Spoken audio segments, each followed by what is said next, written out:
The Janet Mefferd Show. Government's first duty is to protect the people, not run their lives.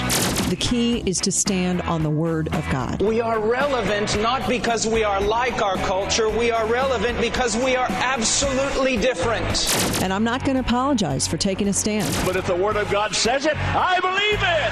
That's the way it is. And now, here is Janet Mefferd. Well, thank you so much for being with us today. It is one of the most controversial aspects of the theory of evolution, the Cambrian explosion, or the rapid appearance of animal life on Earth. And my next guest notes that Charles Darwin himself considered that event one that his theory of evolution could not explain. And we're going to be talking about it today with Dr. Stephen Meyer. He's director of the Center for Science and Culture at the Discovery Institute, and he is out with a brand new book all about it called Darwin's Doubt, The Explosive Origin of Animal Life and the Case for Intelligent Design. And it's just great to have you back, Dr. Meyer. Thanks for joining us. It's good to be with you again, Janet. Thanks. Oh, thank you. This is wonderful. Your last book was a big hit, Signature in the Cell, and I know everybody's excited that you're out with this new one. But maybe you can start off by explaining exactly what the Cambrian explosion is. Yeah, you bet. It might even be good to start with it with Darwin's doubt itself, because he's the first person to have really acknowledged the problem that the Cambrian explosion posed for evolutionary thought, and he did so in his book, The Origin of Species, where he said that where he noted that the sudden appearance of animal life in the fossil record, which is what the Cambrian explosion is, was a challenge to his theory and something that he couldn't explain. And so that's what the book does, is it tells the story of that problem and that doubt and what's become of it over the 150 years since Darwin first acknowledged it. Now, when you say the sudden appearance of animal life in the fossil record, what are you talking about exactly by the word sudden? Well, when we look at the layers of sedimentary strata, the rule in geology is the old stuff is on the bottom and the younger stuff gets piled on top of it. And as you go up the sedimentary column, there's a certain layer of rock all around the world that's been dated to the same period of time in which the major groups of animals first appear, and they do so suddenly in the sense that there is nothing in the lower strata that represents anything like an ancestral precursor or intermediate form to these animals. And so typically people will say that it occurs geologically suddenly, but in the book I also argue that it occurs biologically suddenly in the sense that the Darwinian mechanism of random mutations and natural selection doesn't operate nearly fast enough to account for the suddenness of the explosion, this quick appearance of animal forms in the fossil record. Oh, that's really interesting. Now, you saw the Cambrian fossils, right? Well, I've seen Cambrian fossils in different locations. They're all over the world, but the two most famous locales are the Burgess Shale in Canada and also a place in southern China, and I've been up to the fossils at the Burgess Shale. That's so interesting. So when you saw those fossils themselves, how did that kind of help your thinking on this? Well, it took it out of the realm of an abstract theoretical problem to a really compelling kind of encounter with the evidence itself, because the Burgess Shale is in Canada. It's in the Canadian Rockies, and you have these preserved marine invertebrates. They're marine animals, so that it creates a need for a story. How'd they get up here, for one thing, and then secondly, how do they arise so suddenly? And when you see the fossils themselves, they're so exquisitely preserved.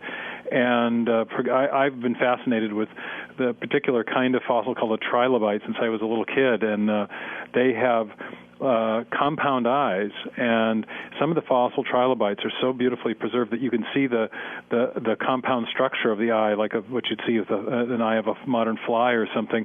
So you have this incredibly sophisticated visual apparatus present in the very first animals from the dawn of animal life, and it really is it begs for some kind of explanation. That is so interesting. Now, at Darwin's time, when he talked about this conundrum, what sort of fossils were in existence that he knew about? I mean, have we discovered a lot more Cambrian fossils since his time? We've discovered a lot more. The main forms that he knew about were the trilobites, which are part of the phylum called the Arthropoda, the arthropods.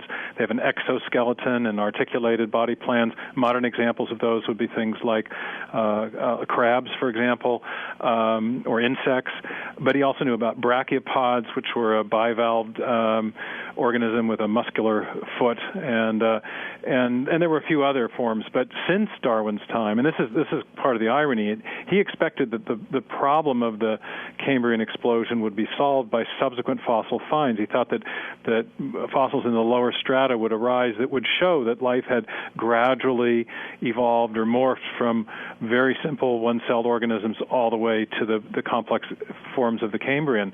But instead, the ancestral forms haven't turned up, but what has turned up is a whole panoply of other complex animals that were unknown in Darwin's time. So instead of a few missing ancestral forms, now there's just a welter of missing forms, and the explosion, in a sense, has become much more explosive. Wow, and that is so interesting, and it all kind of lays the framework for being able to make a further case for intelligent design. So interesting. Dr. Stephen Meyer is my guest, and we're talking about his brand new book, Darwin's Doubt, The Explosive Origin of Animal Life and the Case for Intelligent Design. There's much more to come. It's the Janet Mefferd Show. Don't go away.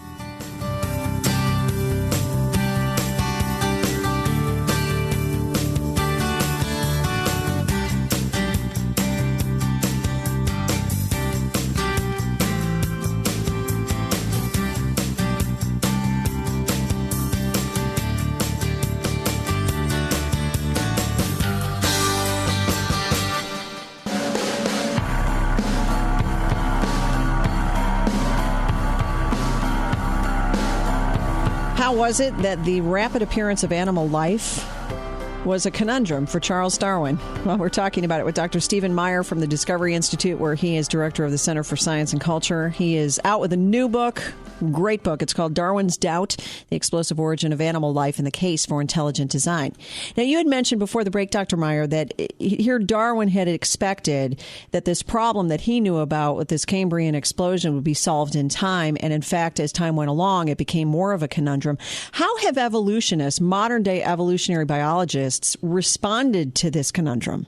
Well, maybe before I answer that, I should explain that there are actually two parts to this mystery. There's the missing fossils, the missing ancestral fossils, but there's also a second aspect of the mystery, which I discuss in the book, which is essentially an engineering problem.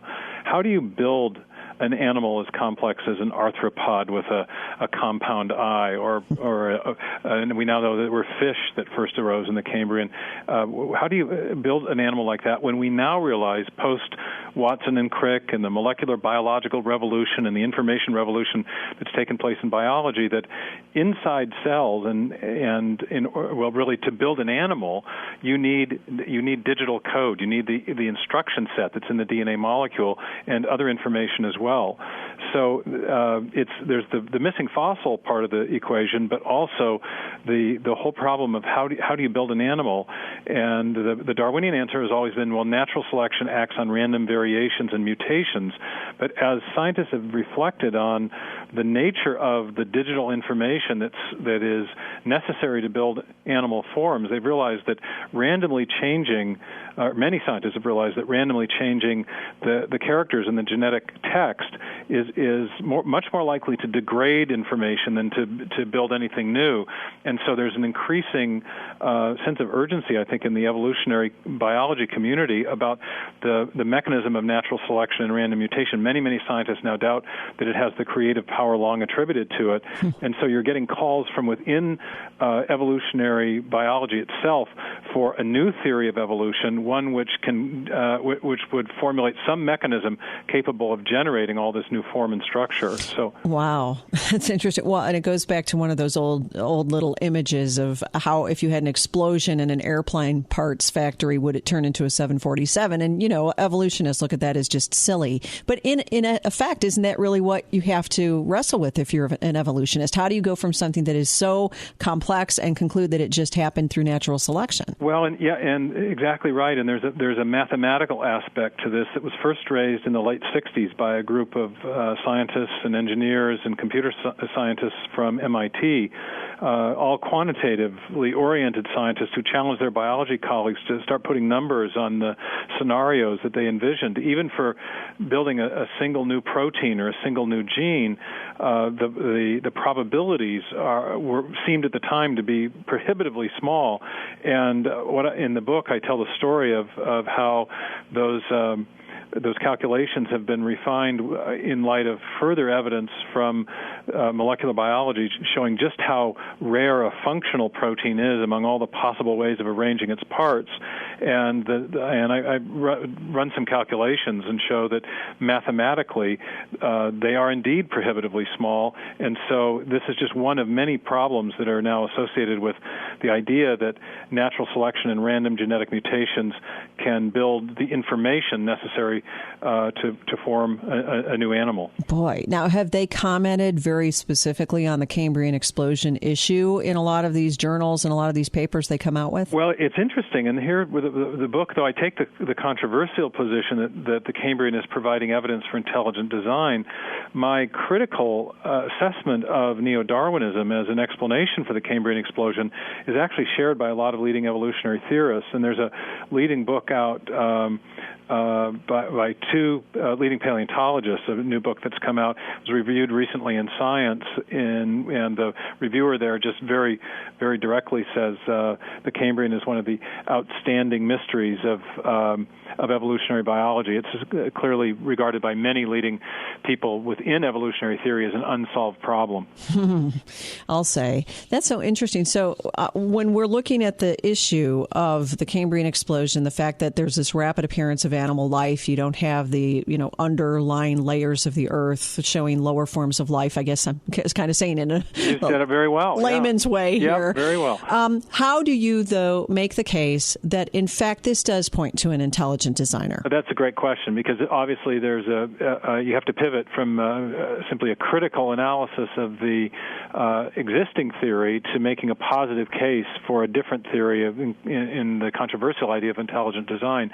Well, the way that I go about this is I actually, and this is part of my own story with this issue and my studies of the origin of the first life, which was the subject of my first book, is that I got to a point in my investigations of this where I was asking myself a question: is it possible to formulate a positive theory, a positive case or positive argument for the theory of intelligent design?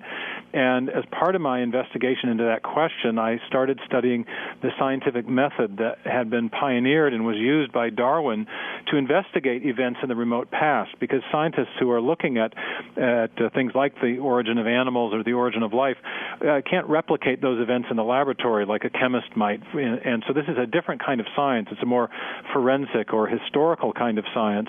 And I discovered that Darwin used a method that had an underlying principle of reasoning that made perfect sense, and that was that if you're trying to explain an event in the remote past, you should look for a cause which is known from our present experience to explain the event in question. And so if you want to explain a layer of volcanic ash in eastern Washington, you might look at floods or earthquakes, or what turns out to be the best explanation is volcanoes, because we know that volcanoes produce ash and floods and earthquakes don't. And so when I applied that principle to the question of the origin of the Cambrian animals, I realized first that the crucial thing that needed to be explained was the origin of the information needed to build them. And then secondly, I realized that there was only one known cause of such information, and that's intelligence. I knew that natural selection and random mutation were that was a mechanism that did not seem adequate to building all that information, but we know from experience that there is a cause capable of building, for example, digital code, which is what we have in DNA, and that causes intelligence. In fact, I came across a statement by a leading information theorist who said that the production of information is habitually associated with conscious activity, and that's precisely what we have in the Cambrian, huge infusion of new information, and so it stands to reason that it, too, is the result of some prior conscious activity, what we call intelligent design. Well, Dr. Meyer, do you think that there has been any movement in the last decade or so in the field of evolutionary biology of more scientists being open to considering intelligent design, or is it still sort of regarded as kind of an outpost? Real scientists don't believe that. Well, I think the media impression still is that since the Dover trial in 2005, alive, and the intelligent design position has been marginalized. But I just got back from 2 different trips to Europe, and I can tell you that there's a tremendous interest internationally in the evidence that supports the idea of intelligent design and in the theory itself. We have a peer-reviewed journal called Biocomplexity with a very distinguished editorial board.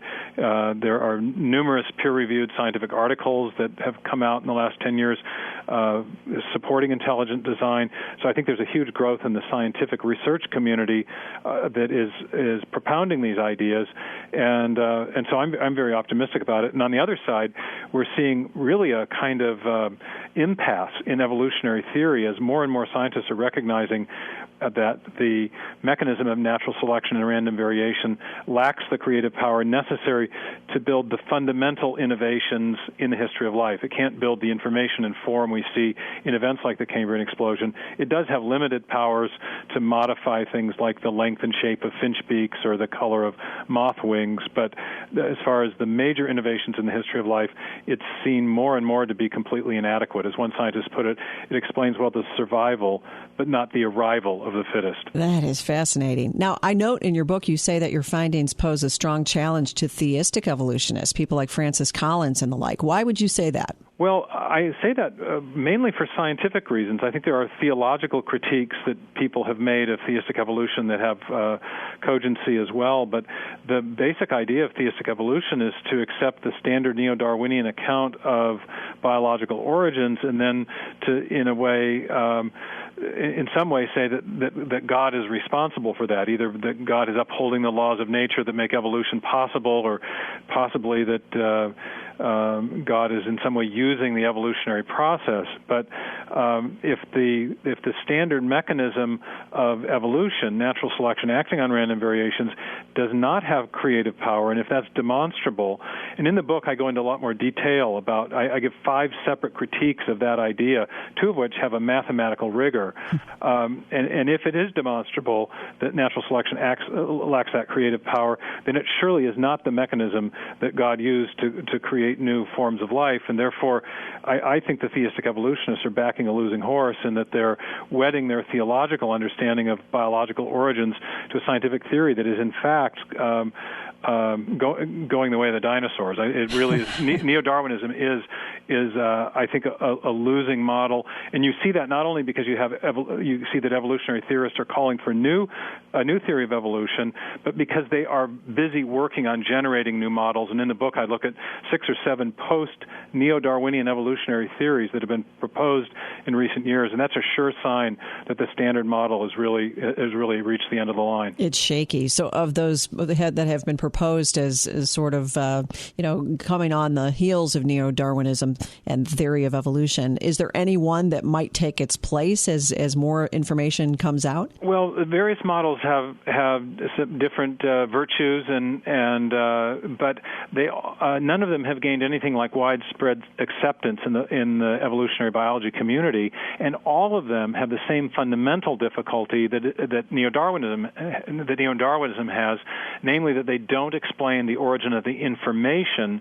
that's necessary to produce fundamentally new forms of life. So the big problem in evolutionary biology is widely acknowledged to be the problem of the origin of new form, and you can't get new form without new information, without that code that has the instructions for building the new forms and structures. So there's some interesting proposals. I look at them, I try to evaluate them very respectfully, but at the end of the day, I find each of them wanting on that crucial question, though they have various virtues that Neo-Darwinism may not have. Yeah, so ultimately, we can be fairly confident. The more research that you've been doing, the more you've been seeing, intelligent design is not a far-fetched idea. In fact, it's a very intelligent way of interpreting what's going on in the history of the world. I argue that it's the best explanation given the evidence that we have. Yeah, excellent. And the book is just excellent. It's called Darwin's Doubt, The Explosive Origin of Animal Life and the Case for Intelligent Design. Dr. Stephen Meyer from the Discovery Institute has been my guest, and wonderful to have had you back. Thank you so much, Dr. Meyer. I'm grateful for the time to talk to your audience. Thanks. Well, thanks again. Appreciate it so much, and we'll be back right after this.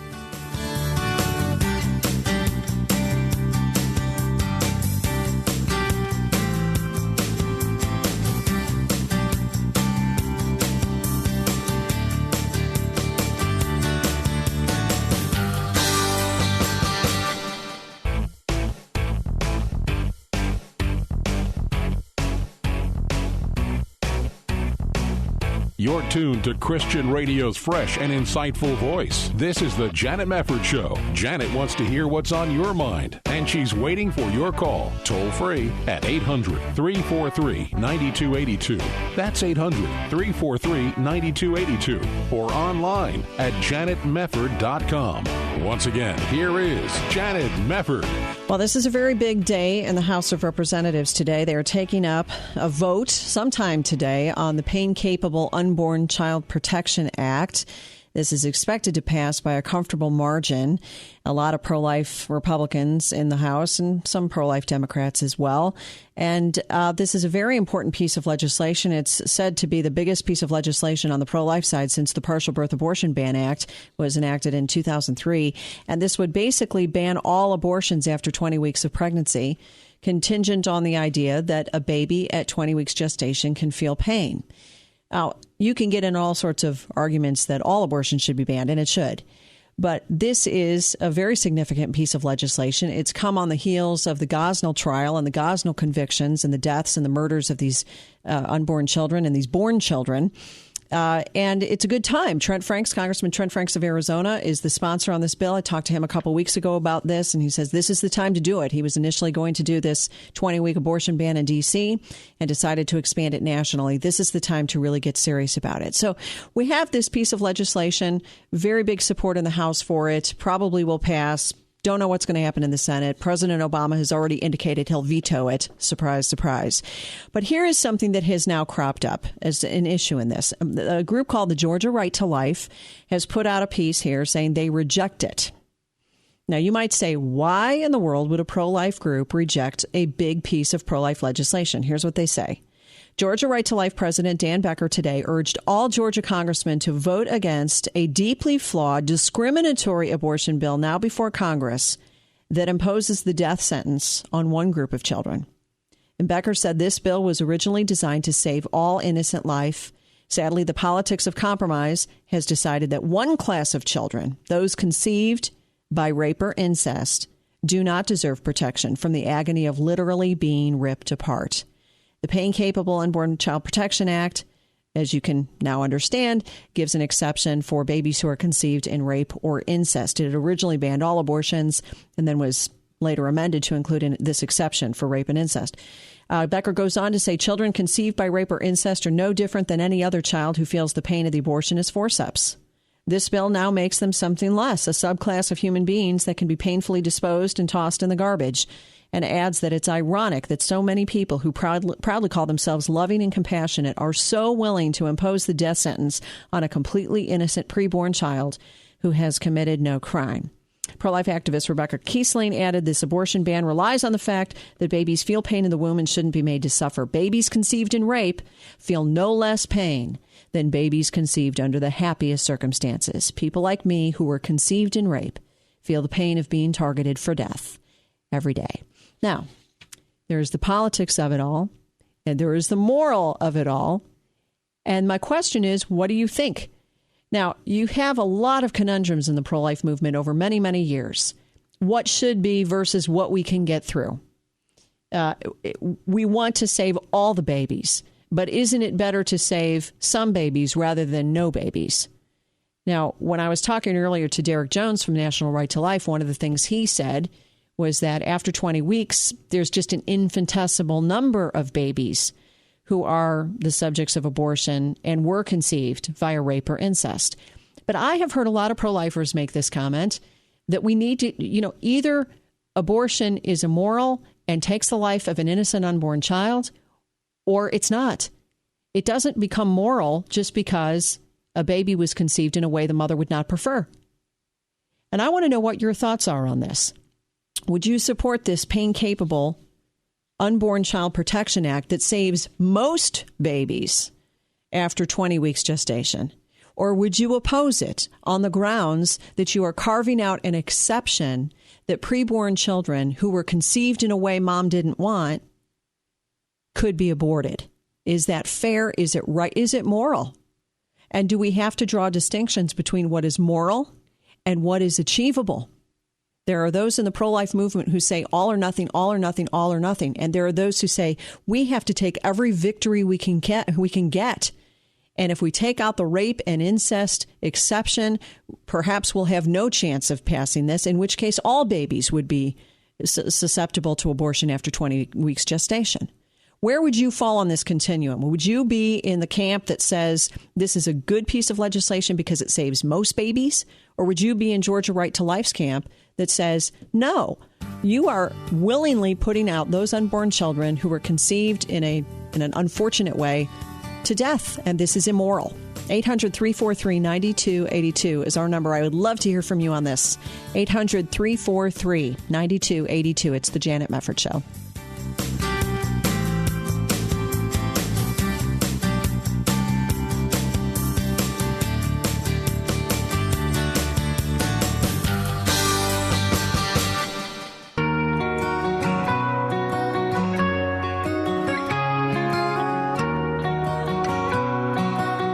It seems to me that whenever you can save a life, you ought to save it.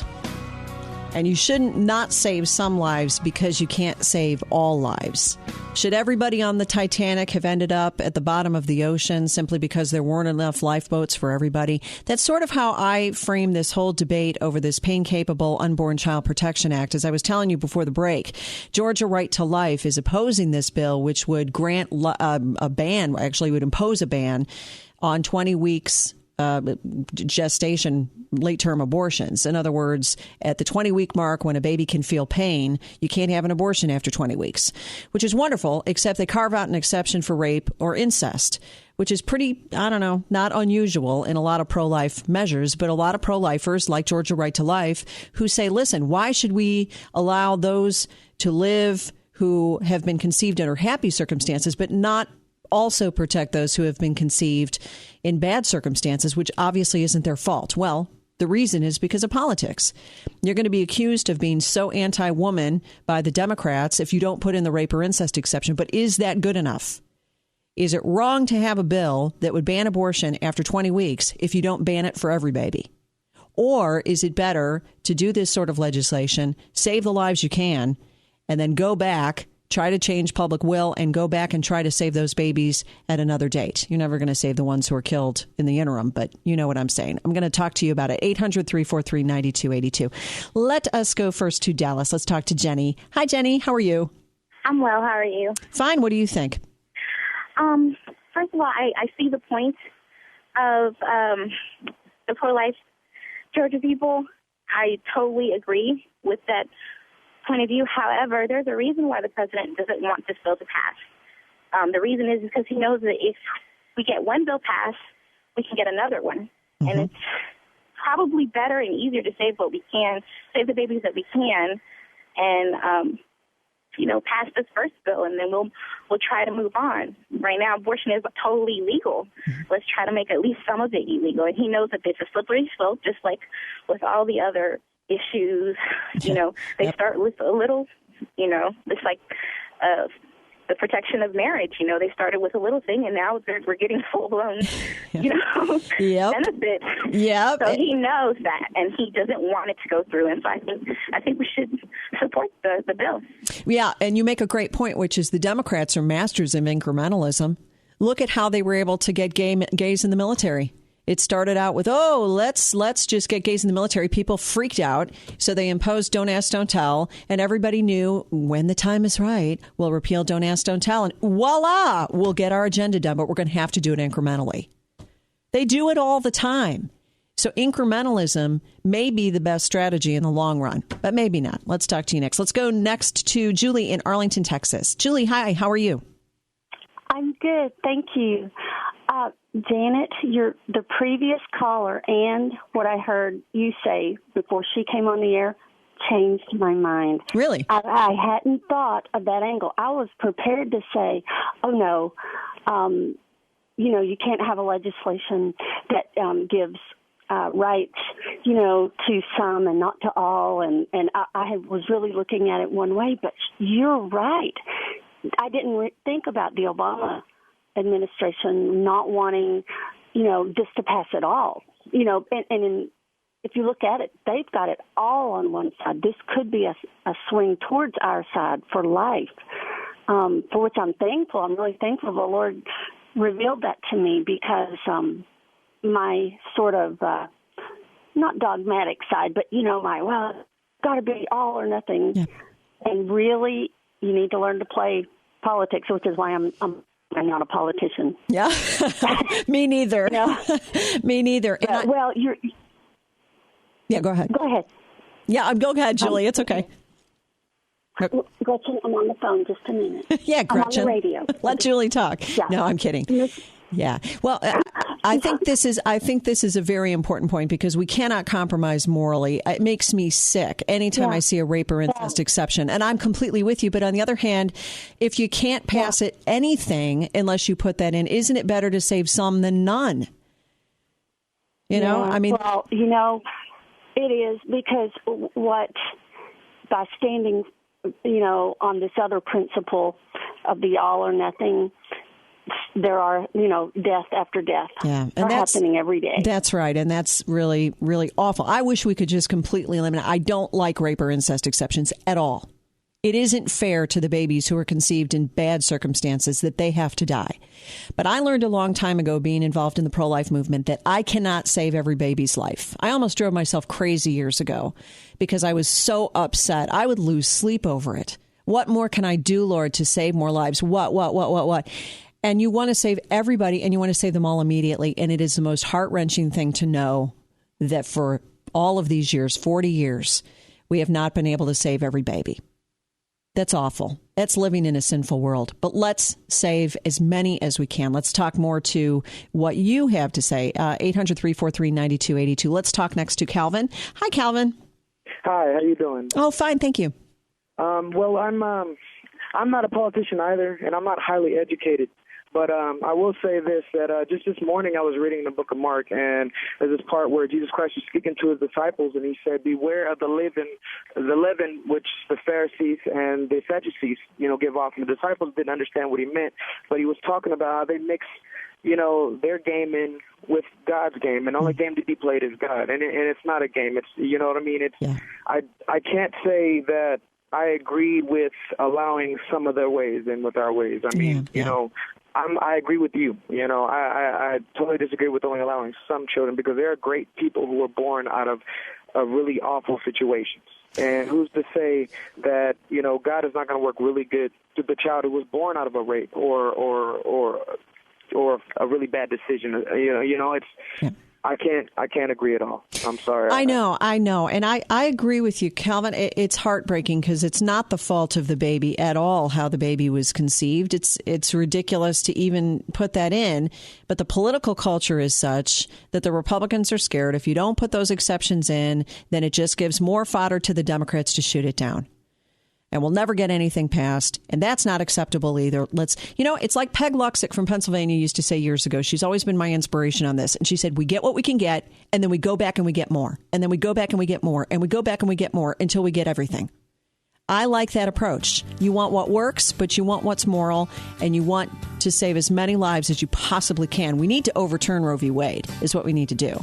And we're moving in that direction by God's grace. We'll be back right after this. 800-343-9282.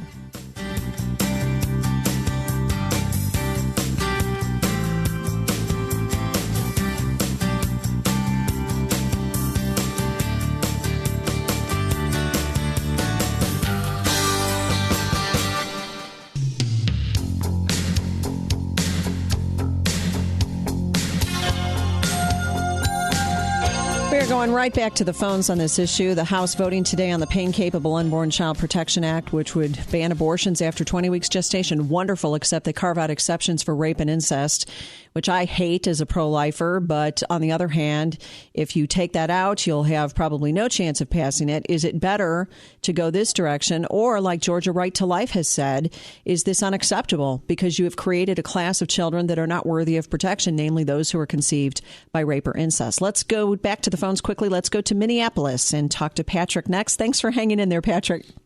Oh, thank you.